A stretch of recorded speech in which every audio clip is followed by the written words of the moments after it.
Last time we were in the Upside Down and Stranger Things. Now we're heading to the Marvelverse. Ladies and gentlemen, my next guest is a special one. Join me as we go beyond the take.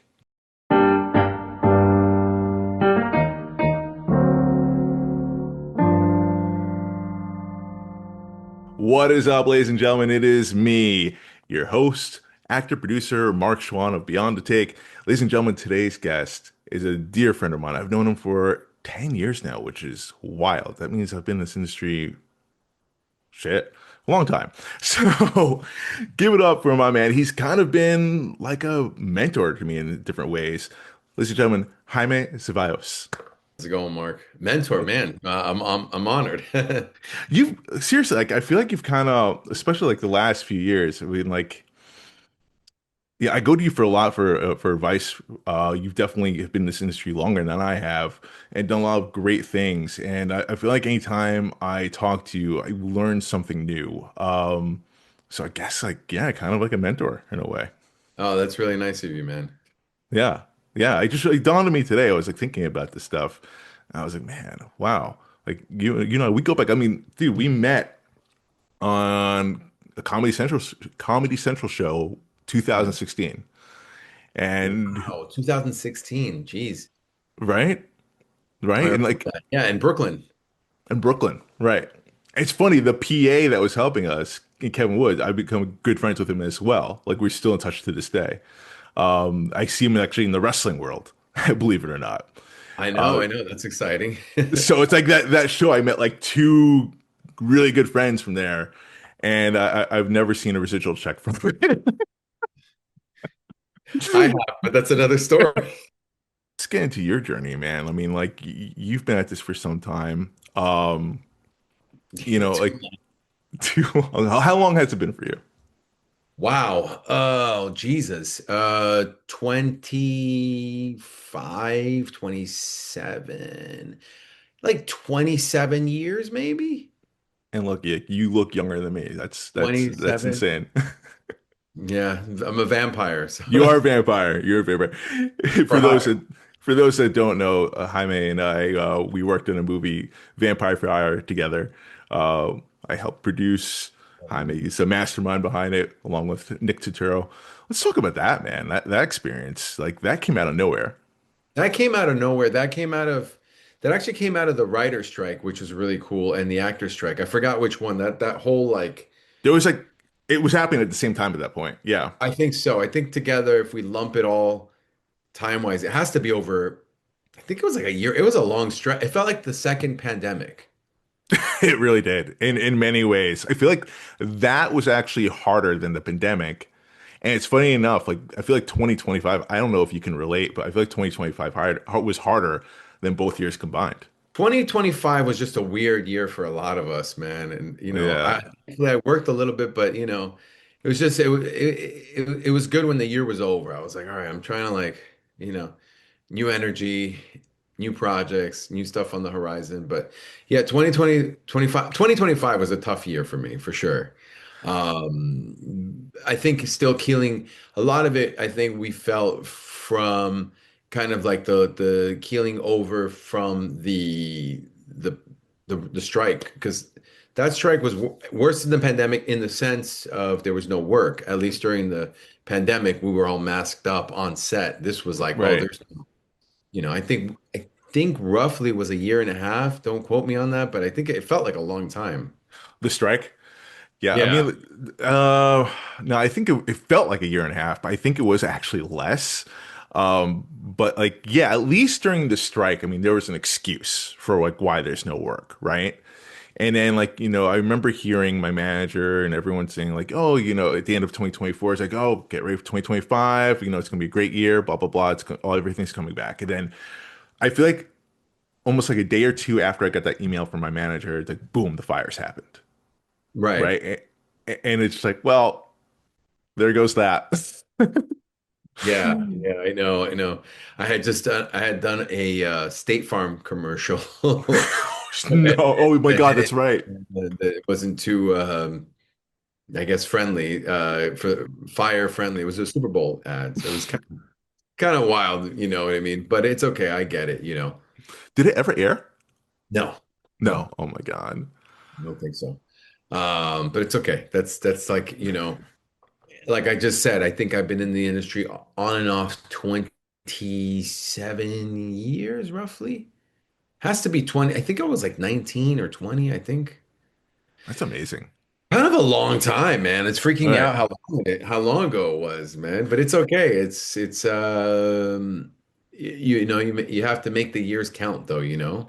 Absolutely, man. Like, I'm coming into my 11th year myself, and it's just like, whoa, where did the time go? I just feel like yesterday I was in banking and, aspiring to be in this world. And now I'm in my 11th year. I was like, shit. In the It world. Yeah, goes, yeah. yeah, it goes fast, man. Um, but you've done a lot of stuff. I mean, you're not just an actor. You are a producer, you're a writer, you're a director. At what point in time? I mean, is that something that you always wanted to get into in that world, or was it acting always first for you? No, it was never. It wasn't any of those things, to be honest with you. It wasn't acting, wasn't directing, wasn't anything. It was actually, I come from the art world, actually. My love of doing, street art, I was one of those graffiti artists, but then I started getting actually really, it was kind of weird. I started doing graffiti and then I noticed I started liking to draw more than anything, and I could actually get like spray cans and like different types of like acrylic and oil and like markers and like paint really good. It was like it was just it's like innate, it's like in you. And I noticed the same thing I was doing with acting. I was watching a lot of movies and then I would like mimic, a really bad job at mimicking the actor in the scene.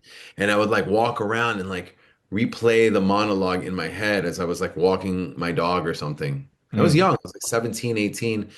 And then I think there was like a point where I was probably a little lost, and I think that art finds a lot of people like that are genuinely like or anything, find something when someone's at a down stage in life, you know what I mean? And it definitely yeah. wasn't like I wasn't on the upswing of life. I was probably like 18, wasn't a I was never really a C student, you Yeah, I know. mean, you went to CW Post just like me, so I get it. Yeah, yeah, no, I was a poor student. I was like a D student most of my life. I was not a good student, man. And I think I was at Queensborough Community College and I was like just trying to take like core classes because I knew I wanted to go to like a 4-year school. And then I kind of just, I don't know what it is. I just put it in my head that I was like, well, because I was taking art classes as well just to fill like, get some credits going. And I remember, I think I went to go see a play and I go, oh, I think this looks really fun and easy. I think I Mhm. should do this for a living. And again, innocence is ignorance is bliss. Mm. Uh, and I remember I put on a really nice outfit. At the time, we lived in the town called Great Neck, New York, which is like the border between Queens and Long Island. It's like the first town, right, in Long Island. And I took the Long Island Railroad, and many of those who are around, even closer to my age or late 30s, will remember something called the Ross Reports. This is like Oh my almost God. pre-IMDb, I haven't read that in pre-IMDb. forever. And so I went to a 7-Eleven by my house and there's a Ross Reports and I walked in, I took the train into the city and I knocked on every agent's door until someone, I was very lucky, said yes. Oh, so you've always been like really like a go-getter. Like since I've known you, like I feel like I don't want to use the word aggressive, but like you know what you want and like you set your mind to it and you accomplish it. Um Yeah. and like so that seems like that was always the case for you. Was it? I think that was one of those things where like I think in my personality, I think I'm more like of a thinker, right? And then when I like decide to do it, I like go like all out, you know? And that's amazing. Like So that I takes don't like cojones. yeah, I don't like to move just to move. I like to like plan, you know what I mean? I Yeah. really do like to plan and going like because when I did say I remember I think I told my mom that I wanted to be an actor. I think I told myself first that I wanted to be an actor and I was like, I think I can do it. And I think I just was like obsessively reading the Ross reports. And what I thought about acting was like it was like a job. I was like, well, if I can get an agent, then I can get on set, and if I can get on set, I can make a living. Mm. And it was as innocent as that. And then I was on my first gig was a show for Viacom for MTV, rest in peace. Oh Um, man, I know. it was a show called I Spy Video. It was where we had to do like we'd watch like music videos and we'd do like these like truth or dare things. And if you lost the dare, you'd have to do these skits. Oh my God, that sounds actually fun. I don't remember that one. It was yeah, it was like around the time that Boiling Points came out. We did like I want to say 30 episodes, Oh wow. short-lived, really super short-lived. So like in one of the skits, they made me go walk like a dog in Times Square and pee on people. Wait, wait a minute. Yeah, I have it on VHS somewhere. Lucky for you, like there's no VHS players around. Wait, so Yeah. did you? How did that work? Not really Exactly. peon. I'm sorry. Right, You know, right, right, it, right, it was right. all make pretend. Okay, right, Make right. pretend peon people. You know what I mean? Like go up to them, lift the leg up, and just, bark at them. And just it started like that, and it was just like these like funny little skits. But the cool thing about the show was that it was on Monday through Friday. Mhm. And I got to see myself on television. It was like, whoa, whoa, whoa, this is tripping me out, you Right. know? And then I decided to take a class, my first acting class in community college, and I took a Shakespeare class. That was my first class, and I knew that I knew nothing. And I was just like, all right, here we go. This is like, if I'm gonna do it, I'm gonna do it. And so I want to say like, it was fun because though I wasn't a good high school student, when I found acting, I really enjoyed like um I enjoyed like the world of academia. I was like, oh, this is fun. Like this is cool. Mind you, I didn't know anything about like Yale or Juilliard. I had no idea that these kind of places existed. You know what I mean? Right. I just knew that I was in community college taking a little acting course and I had an agent and I was going on auditions. I No, didn't that's have awesome. I didn't have actor friends. I didn't have the actor world, right? I didn't have anyone to be like, "Hey, I want to share my problems with you." Nothing. And so I started writing a lot while I was in community college.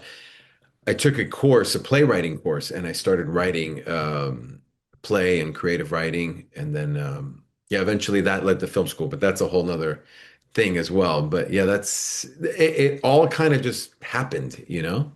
Wow, that's amazing, man. And then like, it's funny because you say you're always an artist, right? And that's very clear. That's always been clear to me when I met you. But what astounded me when I first met you, and like continues to astound me, is just like how business savvy you are in terms of the industry. That's where I really, really, really feel like I learned a lot from you. Talk to me more about that. Like, you say you weren't a good student, and I do believe you, but like, how did that come to be? Like, have you always had that business sense to you in that world, or like, is this Uh, just stuff you've come to learn over the time? I think it's survival, right? Like, I think it just happens, I come from immigrant parents. I'm an immigrant myself. I came to this country when I was a baby, but still you have survival. I think like seeing your parents navigate their way through this country, seeing you navigate yourself, I guess. Um, I don't know. I don't know any other way. I think I had to say a lot of it's probably because of my parents, seeing how hard they worked and how smart they worked. And again, just seeing probably my folks navigate through that and then seeing other friends as, successful parents and successful friends. And I think I just took acting like, and I still do take it as a business. Because it is Because a business. yeah, because I think I jumped into it just going like, hey, maybe I could make a living doing this, like really innocently. You know what I mean? Mhm. I didn't have like high expectations. I remember the show when we were on like I want to say our second or third week on the air, I was in Times Square with one of the other cast members, and someone asked me for an autograph in front of the MTV building. How I did thought that that, feel? that was like that was so crazy to me, man. But I was like, oh, okay, this is like one of the benefits of this. There'll be benefits, right, to this world, I think. But I never did it with hopes of anything more than just seeing if I could make a living doing Right. this. And I'm still kind of in that world, you know what I mean? We're just lucky. Yeah. Yeah. I mean, like, yeah, for sure. There's luck. There's of course there's skill, but like there's a matter of just like being scrappy and finding a way to survive. Like this is something like we love, and we just find a way to keep doing what we love. Right at the end of the day. Right. Yeah. I mean, you got to roll with the punches, and having gone to film school, I think was a really cool like tool for me because when I went, we both went to the same university. Uh, go Pioneers. I Are they still called that? Yeah, go think sure. so. Go Pioneers. Yeah, yeah, CW Post. Um, I think the cool thing about where I was at my age during this time when I was already working. I had booked a couple of like movies. I had booked this small Spike Lee movie called Summer of Sam, a tiny little Oh role. yeah. And then it was very indie, but it was a really cool movie. I booked a couple of other indies. I remember I quit one indie. I quit. That's actually a funny story. I arrived to set. I was working at Macy's. I was selling Mhm. women's shoes at Macy's. All my friends were calling me Al Bundy. It's an old reference. Half the audience won't get it, but I'm selling women's shoes because now I'm like really focused on acting. I'm studying acting. I'm like really like reading everything I can about like film, and I was like I went from like never wanting to read to like living in the library. I was like, let me read this book about producing. Let me read about the book. I would read books about filmmakers. Like, let me read like the life of Martin Scorsese, Woody Allen, whatever. And I'm just obsessively reading about these people. And I remember I took a PA job too. It didn't pay me. Because I told them, don't pay me. Don't like, Oh I don't want wow. to get paid. I want to learn. I was just wanting to learn as much as possible. And I was taking screenwriting courses at Hunter College through the Gotham Writers Workshop. That was, I don't know if they still exist. There were these like classes you pay like $50 and for like a month you study at Hunter College. Oh wow. Cool. Yeah, Gotham I don't know Writers. if it exists either. And so, you know, um, basically when I had gotten into when I got to a place where I knew nothing about the business, by the way, but I knew that when I going back to the why I quit that job is because I was selling women's shoes and my shift started around 5 or 6 p.m. and my call time was at 6 a.m. And in my scene, they hadn't got to my scene yet, and it was Oh. around 2 o'clock, 3 o'clock, or something like that. And I went up to the director. I'll never forget this. I went up to him in the bar. It was a restaurant set, and I went up to him and I said, "Hey, man, I gotta go. I think this is really rude of you guys." Yeah, yeah, No. yeah. I said, "I gotta Oh be, I my gotta be at God. work at 5. So if I'm gonna stay on this movie, it's gotta like I can't just sit around and wait." And I just said, hey, and he goes, no, no, no. I thought he would fire me. And he goes, no, no, hang on, man. He was actually really cool to not, but he was Yeah. like, just hang out for a little bit. I'll make sure we get to your scene, like, da da da. And I'm like just waiting around. And I think it was like 4 o'clock. And I was like, I gotta go. And I just quit. Have you seen that director since? No, no, no. No, yeah. I again, and then I remember I was PAing this movie, which I think the director ended up doing a couple of other movies afterwards.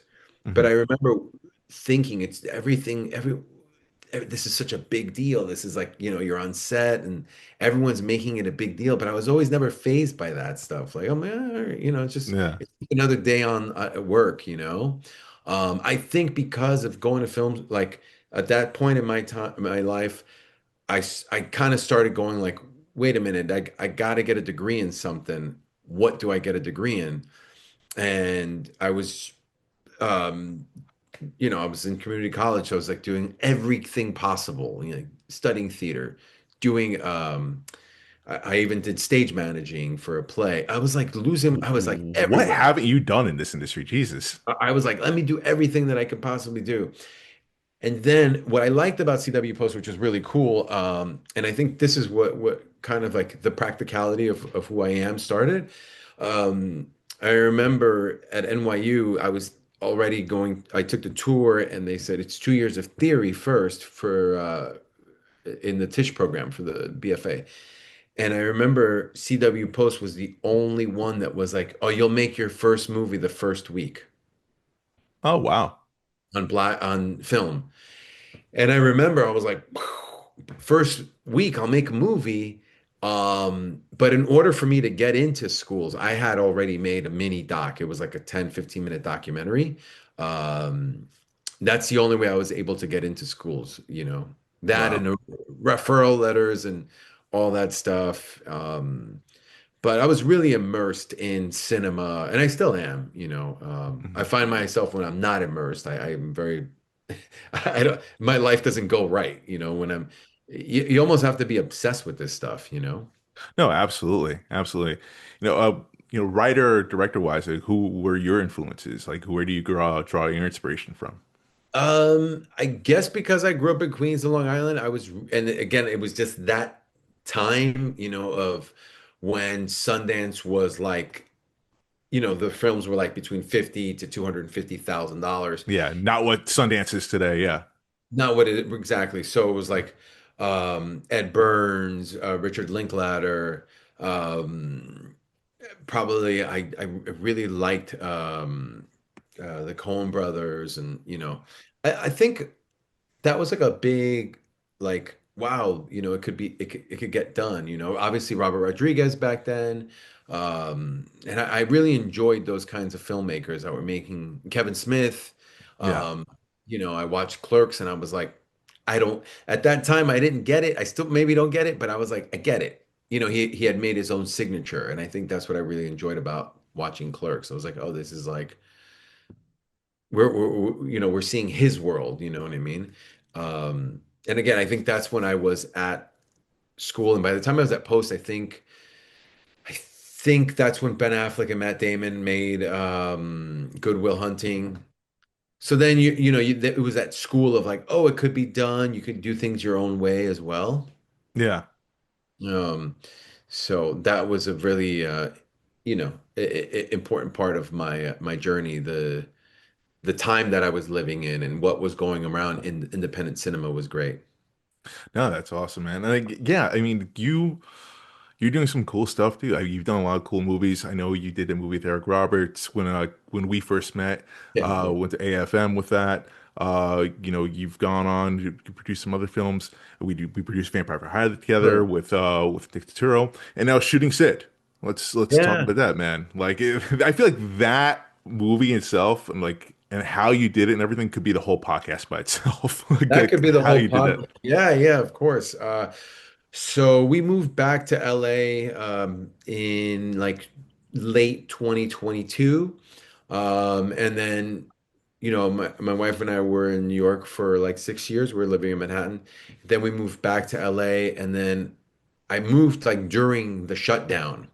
And I remember, which was really cool, my wife and I, we booked a play out here. They call it the Fringe Fest. It's the most fun I've ever had, the Hollywood Fringe. It's probably the most fun I've had in theater because it was the coolest play. But I remember while that was going on, the writer strike, it was like the beginning of the writer strike. And I was like, oh, it's cute. Last like a month, you know. Oh, how naive we were. Yeah, and I was just really immersed in doing the play, and I was having such a great time. And I remember when the strike hit, I was like, oh geez, this is like a real thing. Like I don't see it, I don't see Yeah. this thing changing. So while the strike hit, I was fortunate enough to be part of this movie called The Kill Floor that one ended up winning Best Short at LA Shorts International. And I remember during that time that we were doing the whole festival circuit, the director came up to me and was like, "Hey man, there's a good friend of mine that likes your voice. She would like to consider you for a role for Disney Plus. It's a dubbing job." And I said, "Okay." And I spoke to her. I think I said I had experience dubbing. I never had experience dubbing or doing too much voiceover work, just ADR and stuff that I've done as an actor.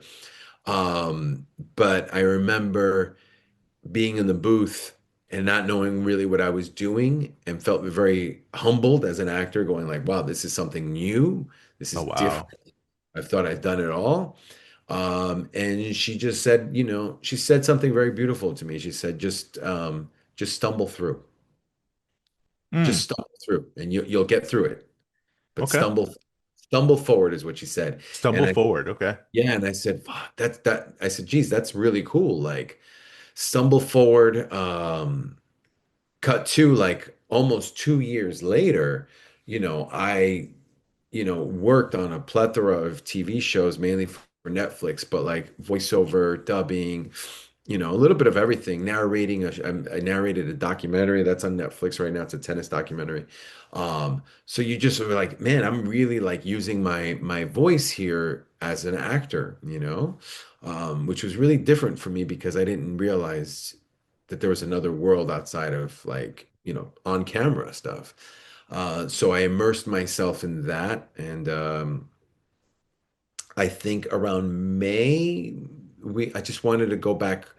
I wanted to go back to New York to kind of like just be home for like a week.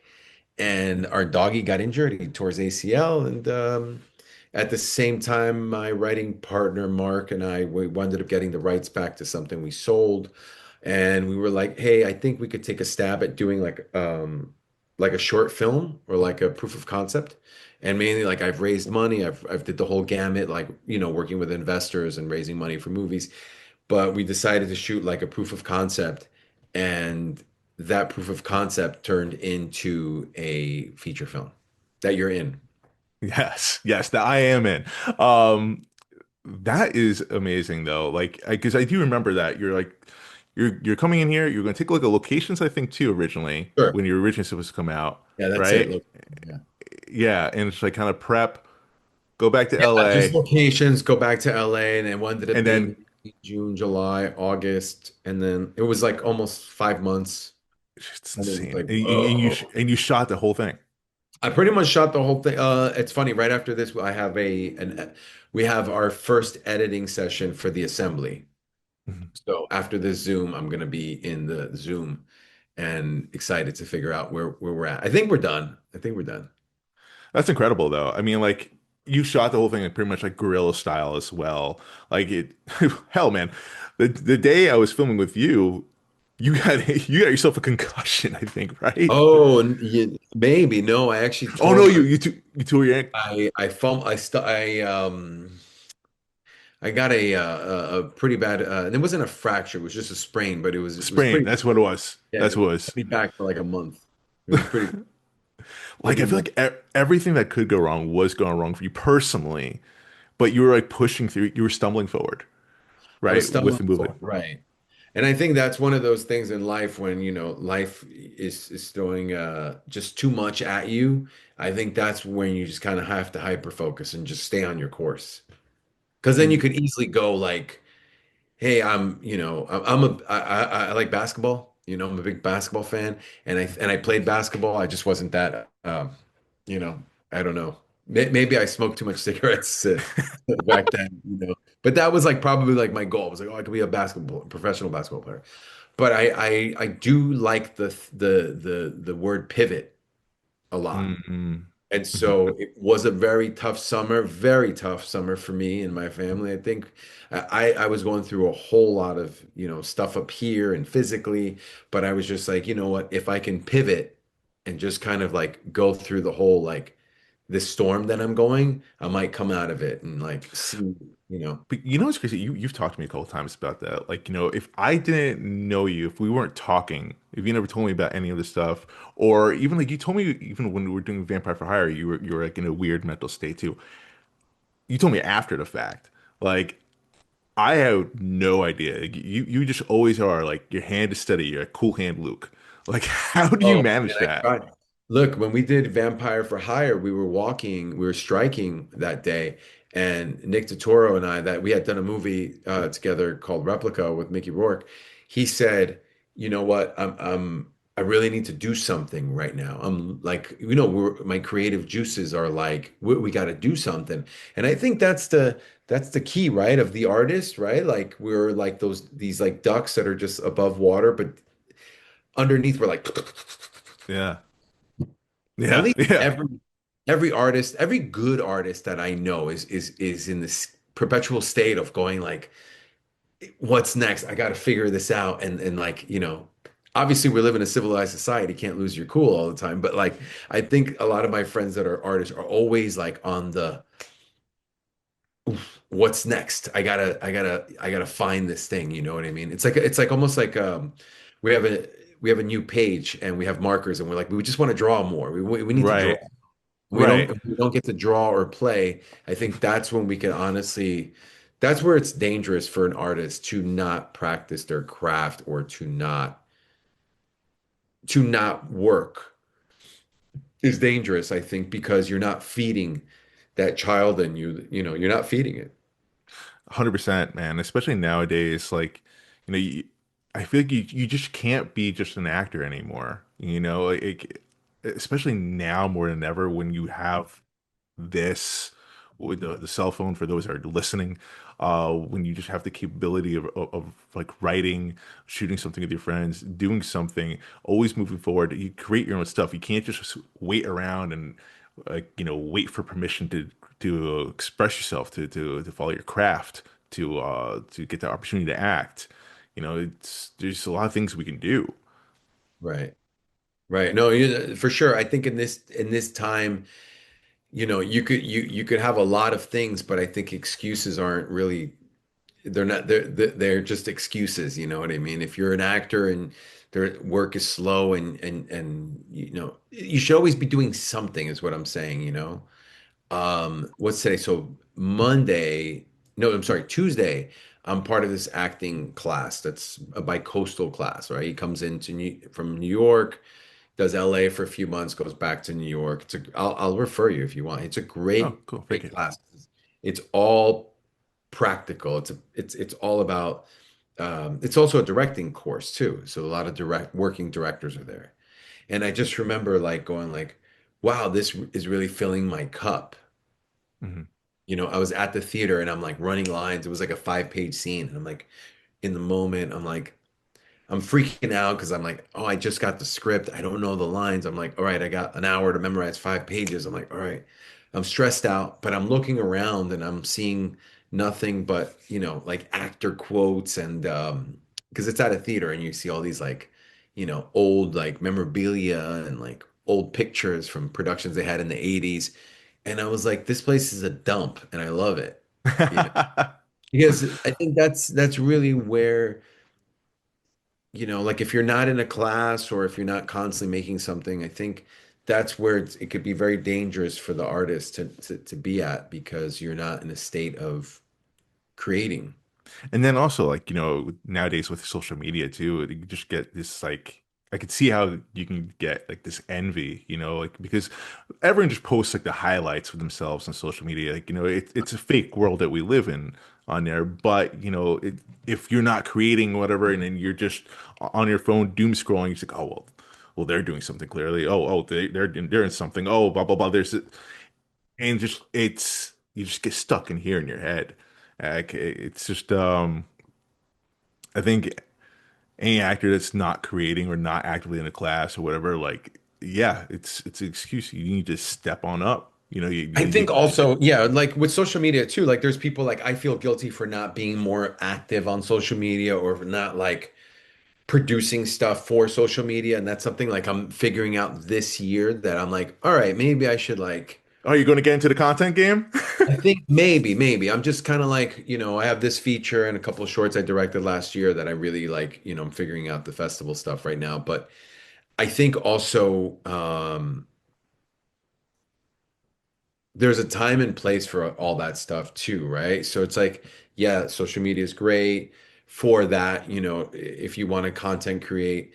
But I think if you start comparing yourself to any other human being is just asking for like But just that's what I'm trying to bad. say. Like, I feel like now it's like everyone's doing the comparison game. Well, not everyone, but like a lot of people doing the comparison game because it's easy to do on there. It's easy to fall into that trap of doing Sure, and I think a lot of artists fail to realize. I remember a friend of mine was like, "You have the perfect life, man. that. I was about to say, yeah, You only post when everything's awesome." And I was like, "Dude, that's because I don't like, I don't dump on social media about my feelings, right, you know what right. I mean?" Like I was telling someone recently, like 2025 was like the worst year of my life. And they were shocked. Like, what do you mean? Like, you booked Law and Order, like you were Sure. a deadline. Thank you, by the way. Like you were doing cool stuff. I'm like, yeah, well, my dog died. I literally witnessed a friend of mine die in front of me. A lot of career uncertainty was happening in 2025. Like I could go on, that I don't want to air everything out on here, but a lot of bad things were happening. But like a lot of people wouldn't know. They only saw like a couple of highlights and like, oh my God, you're living the dream. It's like, Yeah, no, no, yeah, of course. That's the thing, and then you don't want to complain either, because if you have blessings, you're like, well, I'm so fortunate. right, right. Like, I don't completely discount it. Like, of course, even though I do say 2025 was the worst year of my life, like, there were definitely, I'd be dumb if I were to say, like, there weren't some, like, awesome moments on there. Like, the couple of ones I just listed. And, like, there were some Sure, personal sure, ones yeah. there too. Like, one was with my family, my daughter, etc. Like, I had an amazing Father's Day, probably one of the best days of my life with my daughter, taking her to Six Flags. Like, there were moments for sure that were just awesome, cool moments. But I would be lying if I said the bad didn't outweigh the good. For sure, yeah. There's just, there's times where I always feel guilty complaining because it's like, oh, I feel really blessed in life, and it's just like, um, 2025, around March, I shot a series. Um, it's actually, I know I was talking with the director. I was actually doing ADR today, for the TV show. So it comes out in March. We're trying to fit. I don't know the exact dates, but it's like March. I think mid to late March. It's going to be at AMC Plus, AMC All Oh, Black. nice. It's a cool little series. Congrats. Thank you. It's called Dope Unit. I play a special agent, Danny Reyes. It's really cool. It's gonna be fun. I think audiences are gonna really love it. But when I had booked that, I was in between agencies, managers. That was like a shit show, my rep situation. And on top of that, I was taking on every dubbing job, voiceover job that I could, and we were shooting that at nights a lot. Mm. Oh So yeah, for I like do remember you saying this. a month Yeah. and 2 months, I was, and again, not to complain, but like during the day, I was a voiceover. At night, I drive down to the set where we were shooting, a lot of overnight shots. Just it was a really oof, tough on the body, that shoot, Right. a Right. tough time. But I don't do no regrets. I had a great, I think it's going to be a great show. But I, definitely earned some stripes and some scars and during that process. And I think that's what it is too. A lot of people think it's all glorious, but when it's like a feast or famine industry. So when it rains, it pours. Um, so yeah, you just have Yeah, to. and even like when you have the highest of highs, you never know what's going to happen next. Like this industry, just like things come in waves. Like I hate to bring up some times, but like I'm sure with you were on a hit Marvel TV show at one point. Like, Cloak and Dagger. Right. And okay, I mean, I feel like Marvel fans, I'm sure they want to hear about that experience. So let's do some fan service here. Might as well. Sure, sure, sure. I had gotten cast in a series called, it was actually a recast because I don't know, I don't know how it was a recast. I know the gentleman that I recasted for was, another ethnicity, that Oh wasn't, wow. Okay. yeah, it wasn't true to that character that they wanted. I think there was an issue with the rights of this.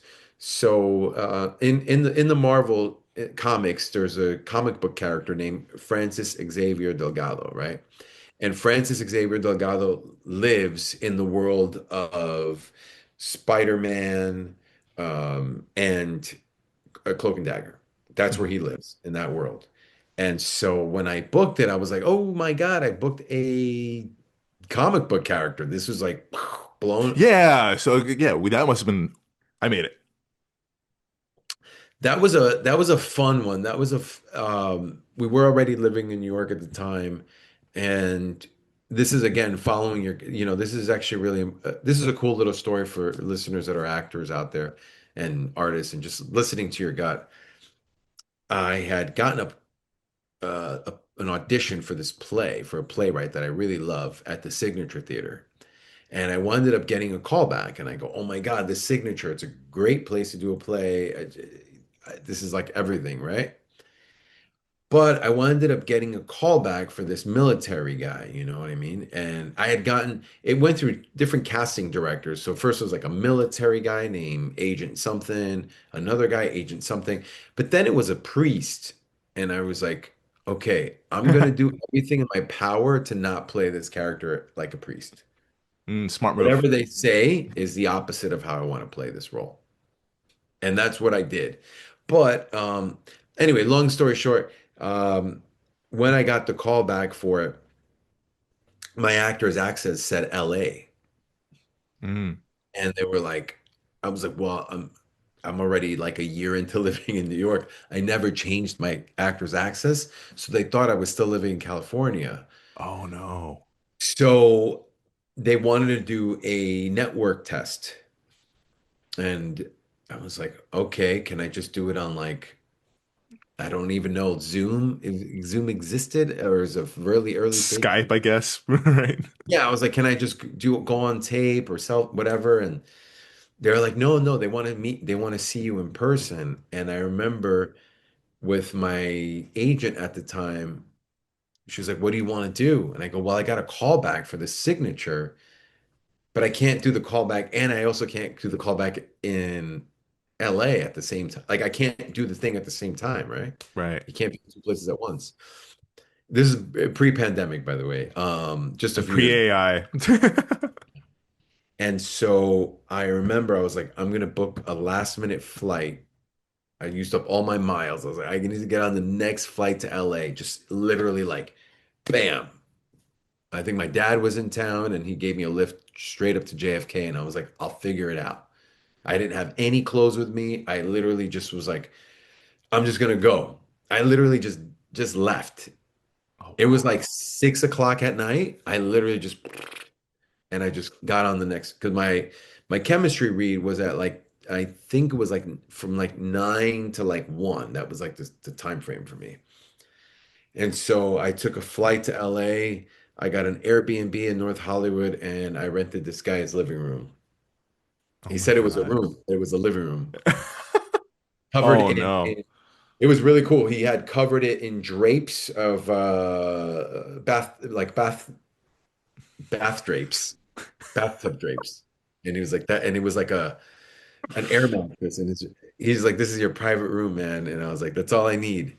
I would have Um, laughed. I would be like, "Oh, that's funny. Oh, no, yeah, that's real. Oh, okay. This is how I die." Great. exactly. And so I remember tr coming back home that weekend. I was scheduled to come back on Monday, and then that Saturday I got the call. So Friday was the audition. Saturday they let me know that I Oh booked it, wow. That's and that amazing, was dude. such a weird.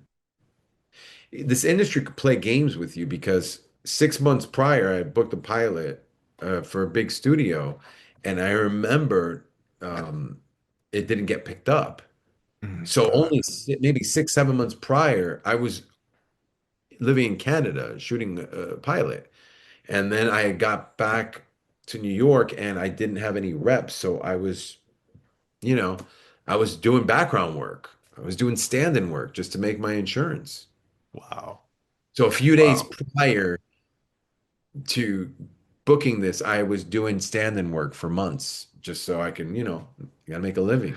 I think more actors can relate to that than they care to admit to. I mean, I've done it myself too, where I swore I'd never go back to background after like, booking some stuff. And then it's just like the industry does change where you find yourself like, I need to make some money. Like, I need to like, we need to live in between. And I've been a union member most at this point more than half of my life. So you go, this is important because, I'm going into like that place in my life where you're like, oh, pension, I need The pension, exactly. Yeah. health, pension Health and health. insurance.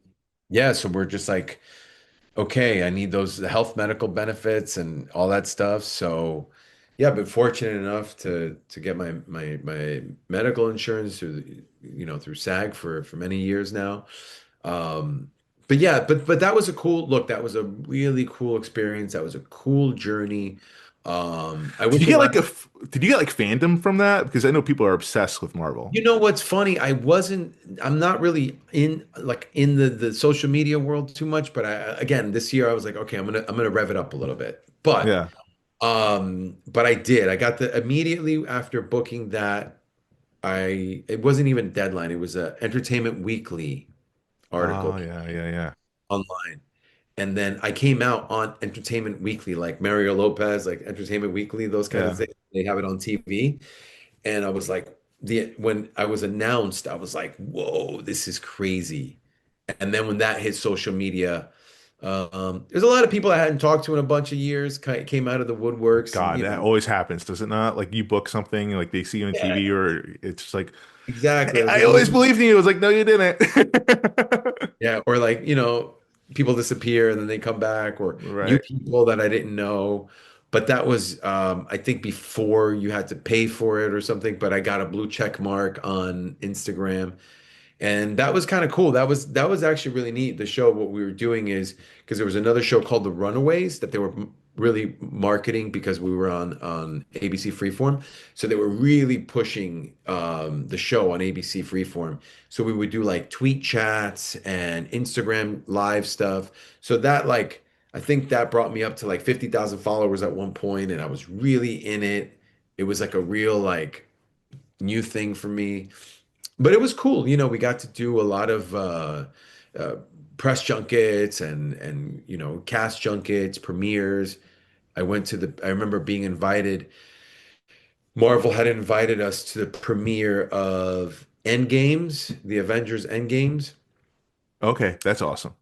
Yeah, that was just so surreal, man. They were like checking the car that picked us up.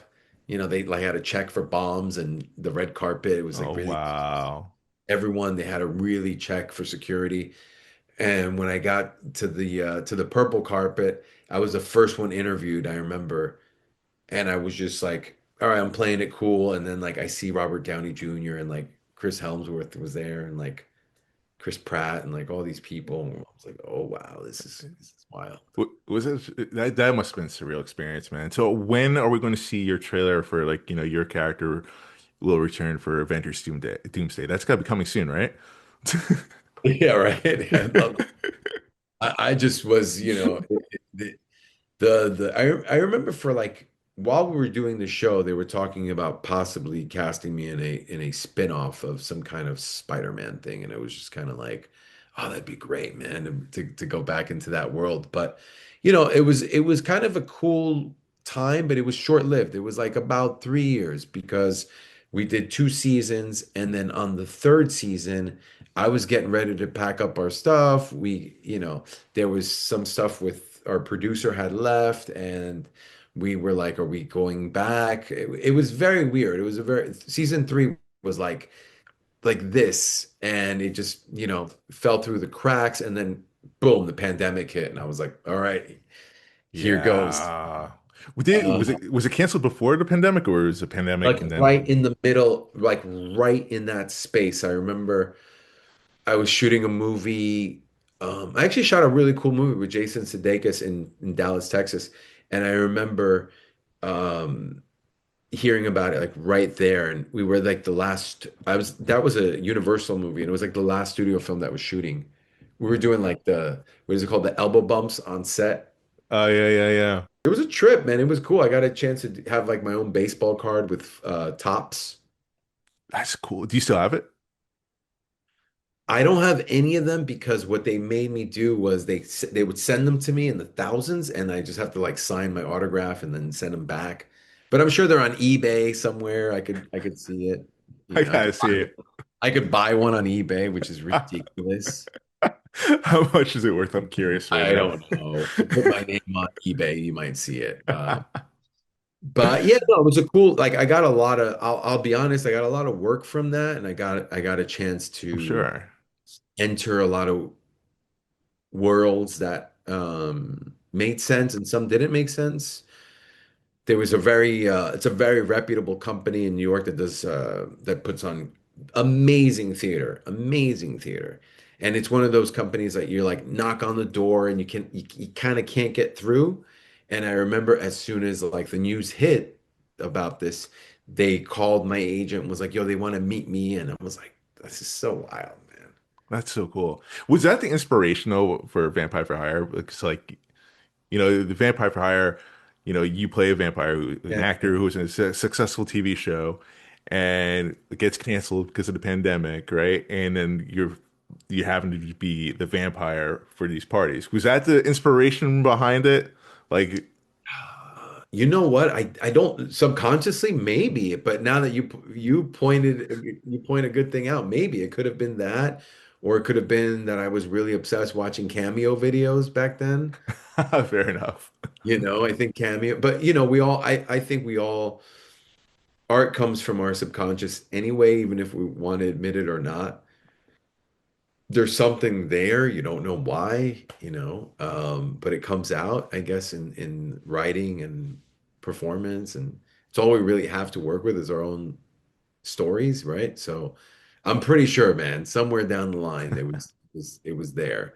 But yeah, no, that was a really cool time, and I could definitely say like, hey, check something off the list, being a Marvel character, that was definitely like a huge thing for me, and on but what I think what gave me a very healthy attitude about everything was I stayed doing a lot of theater in New York. I did a lot of theater during in between seasons. I did small theater, actually, a lot of black box theater, and I never forgot to make like little short films with my friends and do indies, you That's know. amazing. That's amazing. And I feel like the mantra, like the what your friend gave you, as you're doing dubbing, stumble forward. It seems like yeah. you always find a way to stumble forward, no matter what life throws your way, which is admirable, man.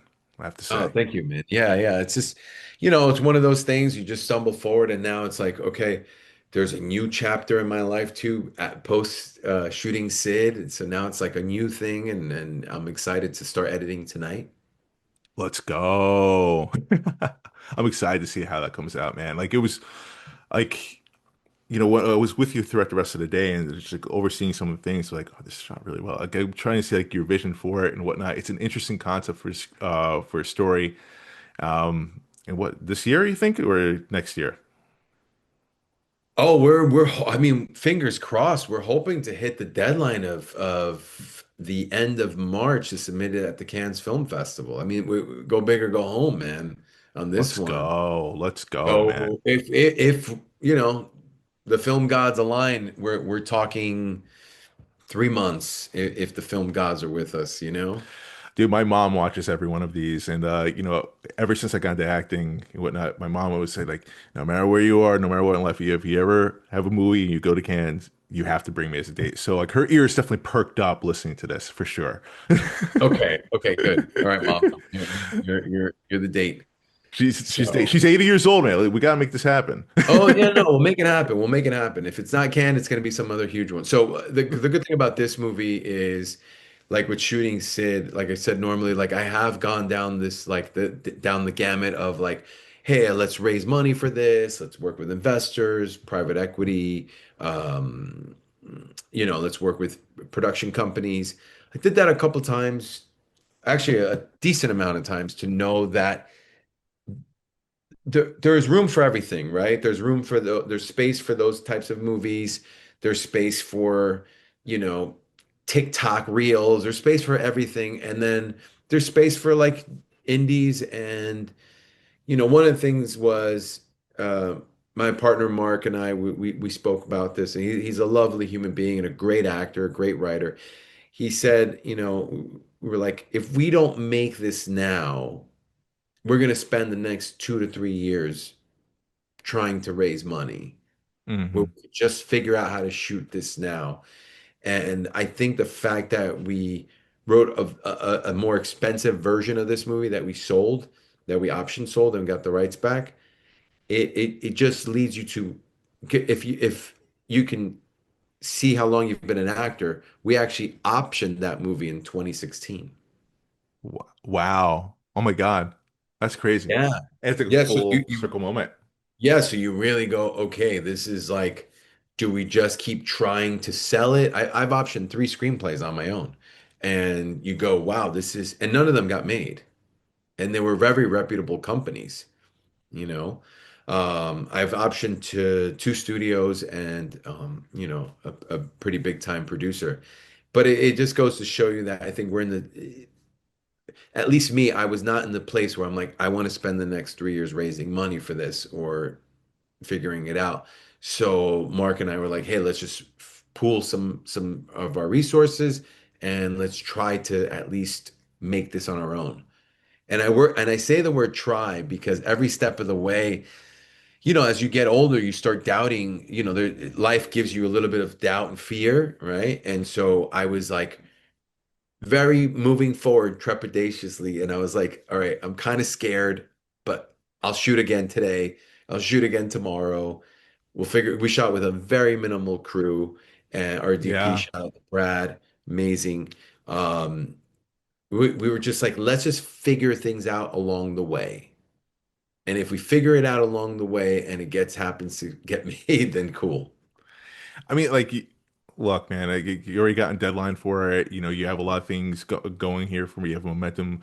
Um, and like, you've always found a way, I feel like, with anything you've ever done here. I feel like I remember when you came to me to ask for Vampire for Hire, I Yeah. said like, I'm investing in you because I believe in you. You have a great track record. You know, you always follow your gut, and just something always happens positive here. And I think the same for shooting Sid.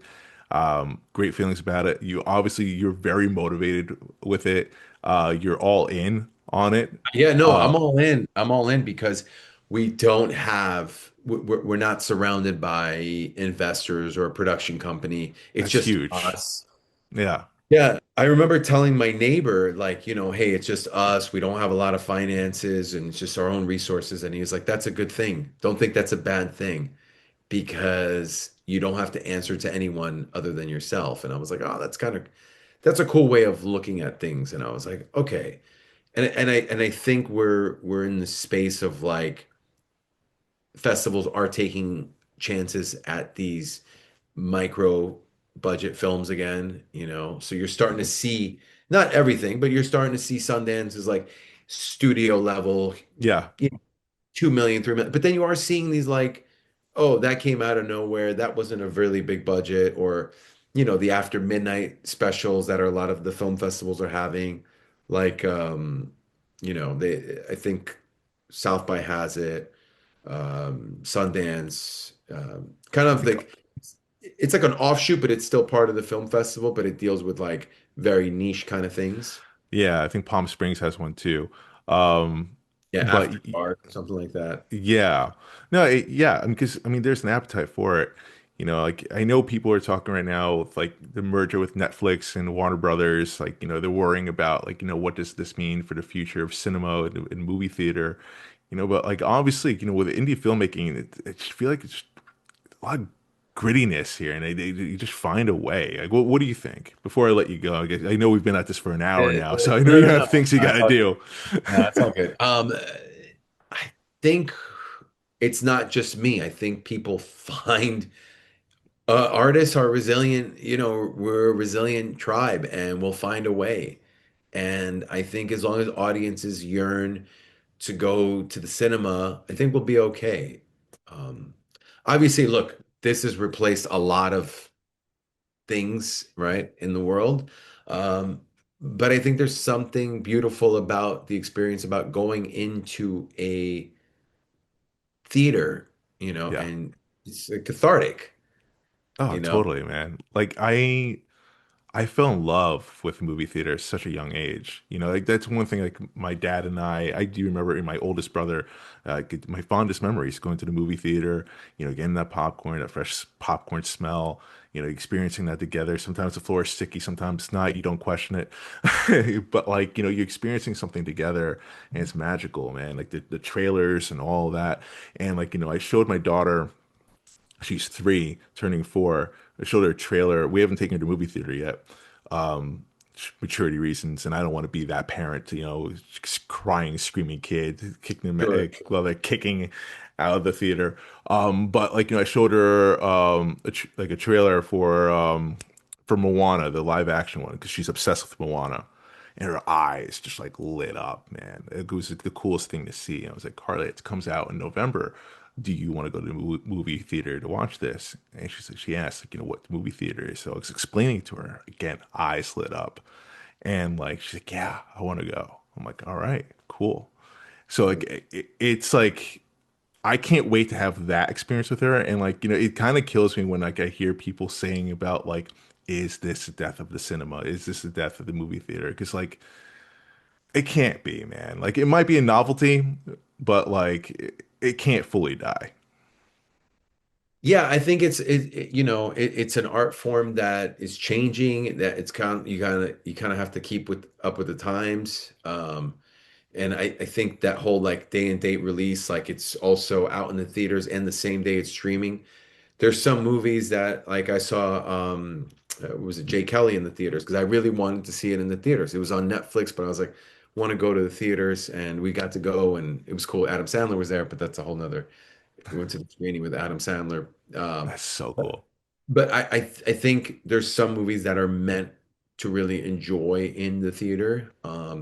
So yeah, you're right. It might be a novelty, but who knows the next generation if they're gonna, I think the industry goes in waves. What's cool is, look at dress styles. I didn't think I'd be wearing baggy jeans again, but you know, True. but I True. am. So I think, everything comes in waves, and as long as you stay true to your art, I think you'll be fine.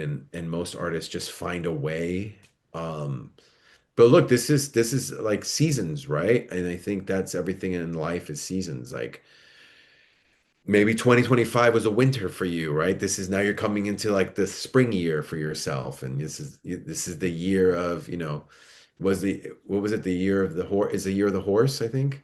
Oh, I have no idea actually. One of those things. So yeah, I do. I mean, I'm not a big fan of those kind of thinkings, but I do think everything has a season. Like I think for me, like 2024, 2025 was a lot of theater, a lot of dubbing, a lot of, doing more indies and, then hopefully go back into television. I do commercials as well. So it's just like you kind of play all angles of this industry. So I think there's some kind of joy of not knowing. The not knowing is what keeps us in it.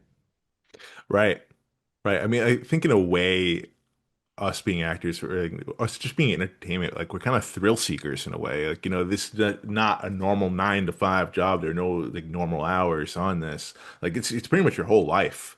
Like it's just no days off. Like even if I'm on vacation or even if I'm always thinking of like ways to create. It's like or if I'm watching something, I'm like watching for inspiration. I'm watching like I'm kind of learning. Like the mind is always going for this. Um, because I just love it. I'm obsessed, and like I know you are too.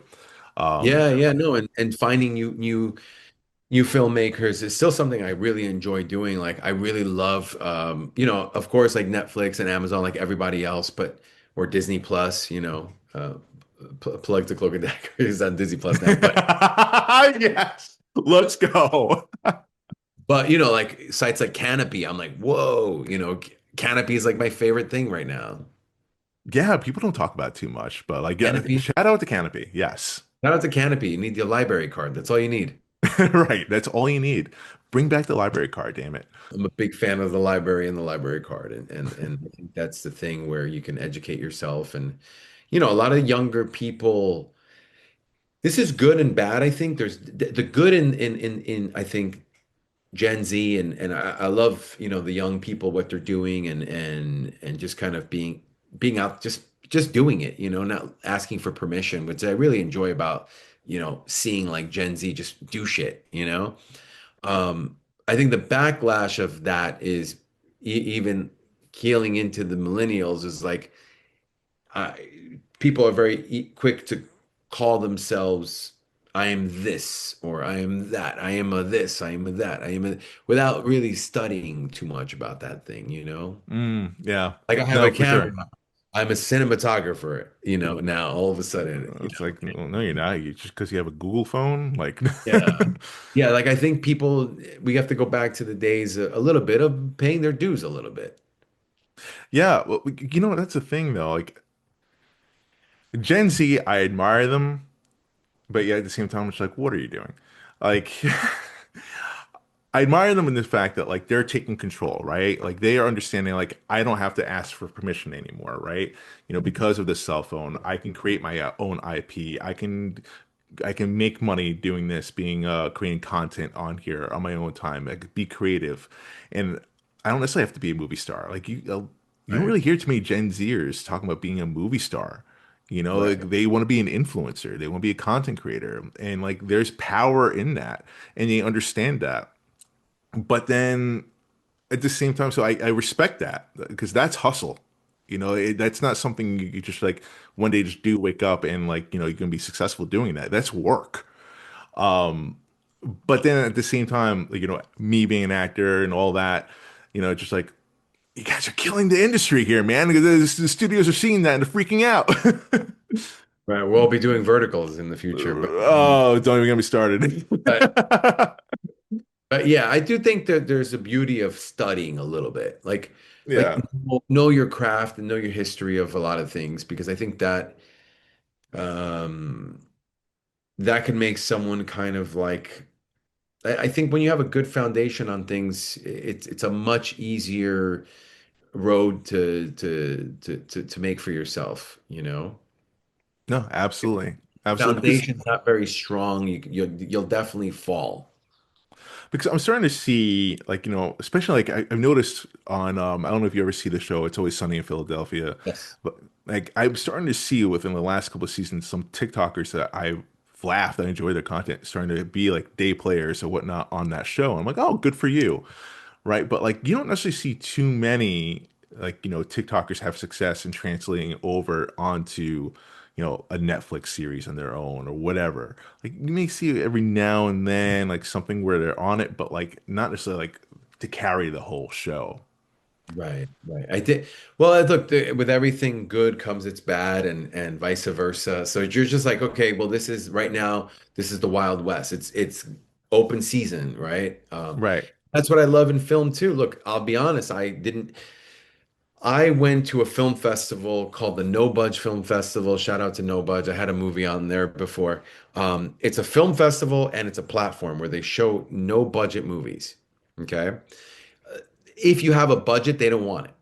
Really. Okay. Like they're not even being like, like Yeah, you literally have zero budget. yeah, I mean, you have a little bit, but it's really catered simple stories, new idea, new types of stories, but it's really catered to like films with no names, like just, I think every actor should make a short with their friends and try to at least submit to No Budge. And the No Budge Film Festival, it's in Brooklyn. I don't know if it's quarterly. It's in I forgot what part. It's like Prospect Park. And I remember going to the film festival and I met these filmmakers out of London. They had submitted a short film about skateboarding and which I was a skater back in the Yeah. day. Right. But they had shot it on this like 90s camcorder. And I was like, "Oh my God, this is so good. Why didn't I make this?"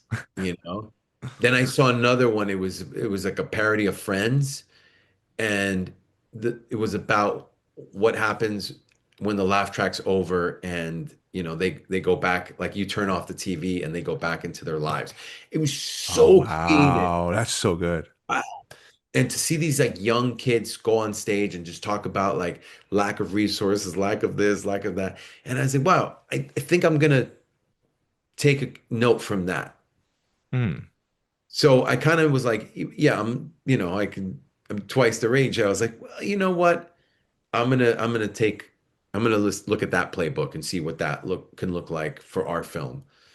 And I was constantly like reminding myself of the films I seen at the film festival and going, okay, if we just get into No Budge, or if I'll shoot for the stars of No Budge, or if we, but not to think like, okay, I'm making this film for the Cannes Film Festival or Sundance. We shot this movie just to go like, hey, let's make a good movie and we worry about everything later. And to have that is a huge blessing. Well, yeah, I mean that makes sense because like it's kind of like in a sense like when you are auditioning, right? And you're like, "Oh, it's an HBO project. Oh, so it's directing. Oh, I can make this much money doing that." Right? And like you kind of get blinded by that, right? And if you focus too much on that, then it's going to take away from your actual work. You're going to be results Exactly. Yeah, oriented. no, no, no, So, exactly. so it's kind And of like that in the sense what you're talking about. yeah, and I think even to this day as an actor, like if I have an audition and I know what it's for, and I'm like, of course I'll know what it's for, but I never Yeah, want no, yeah. headspace of like, oh, this is gonna change my life. No, if you do that, then there's no joy in the pro. You have to have fun in the process of making things, man. Right. And It's like you're going back to like the day one of like, why am I in this to begin with? Like, no one's doing this for the money because if we were, like, we would sure, have done sure. something else with our lives, right? No, exactly, exactly. Look, and it's feast or famine. Some years it's been great, some years not so Of great. course, it is a business. You do need to make money doing And, this, of course. and it's just like one of those years where it's just like, look, I made a lot of money doing commercials, and those commercials paid more than paid the bills, but they were very also like not gratifying, right? And it's Yeah. not doing the play. So then you're just kind of like, okay, that's why I think for me, my mantra is like, okay, I'm just gonna do it all and kind of, go back to like the innocence of just like, hey, if I want to do a play this month, I'll do a play this month. I'll figure it out how to get a play or book a play. I just did a play that you came. Thank you for coming at the Oh amphitheater my God, it was amazing, dude. off Broadway. Thank you. And so I always will figure out that stuff, right? Like how to like stay creative, always be part of like a good circle of healthy people out here. I live in Los Angeles again, but I always try to like, dip my toes and just go back east a little bit and not forget my friends in New York. Thank you. Yeah, yeah, yeah. And we'll see. We'll see what happens with shooting Sid. Maybe I'll have to be back east for the edit just to get a little bit more involved in the let's see where we go with this thing. Hit me up, So my man. absolutely. So I think for the next like at least I'll end it with this. Um I was at a froyo shop in Sag Harbor, Long Island. And this was, I believe, it has to be pre-pandemic. Definitely like right before the pandemic. And I remember Ed Burns, if anyone out here, he's a great filmmaker, actor, Long Island guy. Love him. He, I was like, hey, Ed, he wrote a book called Independent Ed. Shout out to that book. I think every artist should read that book, buy a copy of that. Um, Independent, I don't know, Mark, if you had a chance to read it, but definitely I would recommend to anyone to read this Oh yeah, book. for sure. And so um, I go up to him and I said, "Hey, Ed, I just I'm reading your book right now, all these things." And it's really he was there with his kids and he took some time to just like talk to me and listen, which is really a lot of artists don't know what that can mean for the other artists. So I always try to like be an ear for artist friends of mine as well, and if they need advice or anything like that, because I don't think we could underestimate what it could mean, But it meant the world to me that he was like listening to me and we're talking about this book and stuff. And I remember he said, "What are you working on?" And I said, "Oh, I'm a series regular right now for a Marvel series, blah blah blah." And he goes, "No, I don't think you understand me." I said, "What are you working on?" And I said, "Oh, Oh, understood, understood." And I said, "Well, there's this film that I want to shoot in Long Island." And he's like, "Tell me about it." He's like, "Well, it's about like 15, 20 minutes." And so like I remember that, and I was like, "Wow, like this guy's really like he's putting me onto game by saying that." right. That's so cool. Yeah. So that echoed through me for a long time. And I had done a feature like I directed a feature that was out in had a small theatrical release in I think 2016, 2015, I think. And it was okay. It was a great experience, but I kind of stopped there and just to kind of really focus on acting. But I really was like, I gotta get another one out. I gotta knock another feature out. I gotta get back in that game, right? Of what are you working on? And so for me, it was this opportunity when it didn't even come up the opportunity. We just made the opportunity by just doing the damn thing and giving yourself the opportunity, right? Because Right. I think as an artist, you can tell yourself all the reasons why you shouldn't do it, and then you could then not listen to that and just do it anyways. No, that's amazing, and like that's a great note to end on. Like I feel like I feel bad because I told you at the beginning, like it's an hour tops, man. We've definitely exceeded that at this point. But you've been more than generous, and I feel like what you talk about with Ed Burns, we did for you. I feel like that's who you are in general. Like that's who you've been for me. And I do have to say, I couldn't end this without like giving you your flowers for A, what you do, and to B, like what you've done for me as a friend, as a co-creator, as an actor. Like I do owe a lot to you, and I want to say thank you because you've been nothing but generous. You've been nothing but kind, and you didn't have to. So thank you. Oh, you're welcome. Yeah, it's always good to open up the doors and for your fellow artists when you can, I think I would be lying to say I've done it on my own. No, I've done it with a lot of there's been strangers who've helped me along the way that I'm like, why did and the second I could get arrogant and be like, I did this on my own, nobody helped me. You're like, no, that No, casting director remembered me. She brought me back in.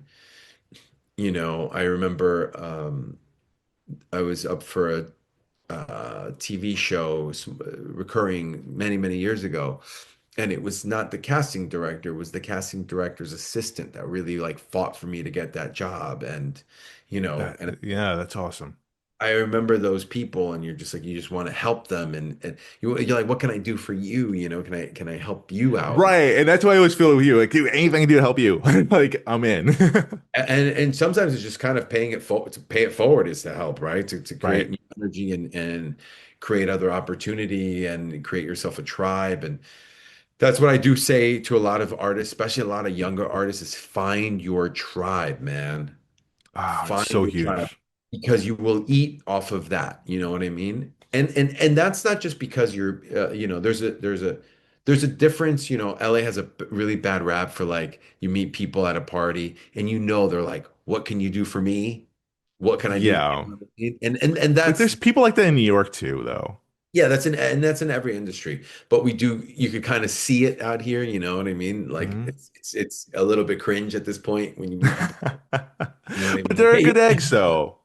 hey, here's what you know. It's funny. Like I'm turning 40 soon. I should probably edit this part out, but my wife is throwing like a big party for me, right? And like I want to invite like everyone, right? And from like my friends from high school, family, and they're like actor friends as well.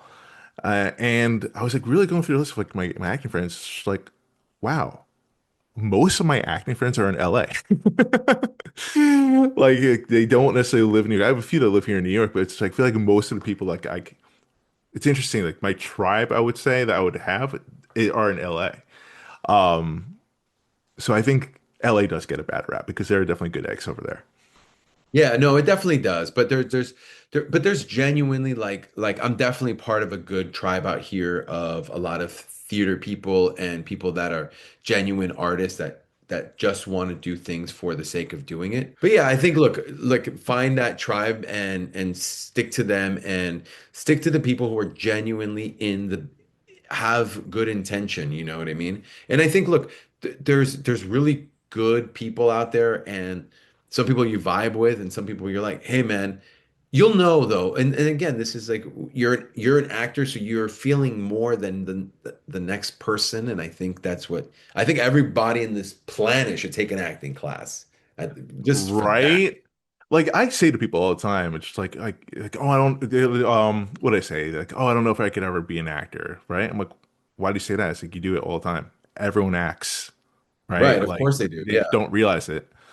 But like yeah, it's I love it. There's nothing else like it. And I know we're running way over time. So Jaime, thank you so much for joining the podcast. I didn't even get to some of the stuff I really wanted to get into. I'd have to have you back on another time.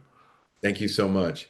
Yeah, and just, just to kind of like the last thing I wanted to say is just make sure you find the tribe of not just any tribe, but find like-minded people like yourself and like-hearted people like yourself, and you'll see not everyone's out to use you, and you could even make some genuine friends along the way, and help Absolutely. each other out. Absolutely. 100%. 100%. And that's really what's about. It's the connections. Um, that's more important than anything else. But thank you Absolutely. again, my friend. We'll Thank definitely you. talk soon. Cheers. Thank you, man. All right, cheers. Man, I didn't even cover half the stuff I wanted to get to with him. Um, Amazing dude. Like seriously, like I really don't know where I would be in this career without him. He's helped me with get my commercial agent at Innovative when he didn't have to. Um, he's had me along the ride for a couple of films that he's had done. Like truly, truly amazing dude. I got my first Deadline article because of him as well. Um, and just a natural born hustler. Like recently, a friend of mine in the industry complimented me, the greatest compliment I could probably ever get, saying, she's saying I'm the hardest worker in showbiz, which I know is a lie, but like, man, I do work my ass off, and like, for someone to think that of me is awesome, but I have to give it up to my boy Jaime here. He makes me look lazy, which I know I'm not, and like it just makes me level up. And you always hear the phrases of like, if you're the hardest working room, or if you're the smartest person in the room, you're in the wrong room.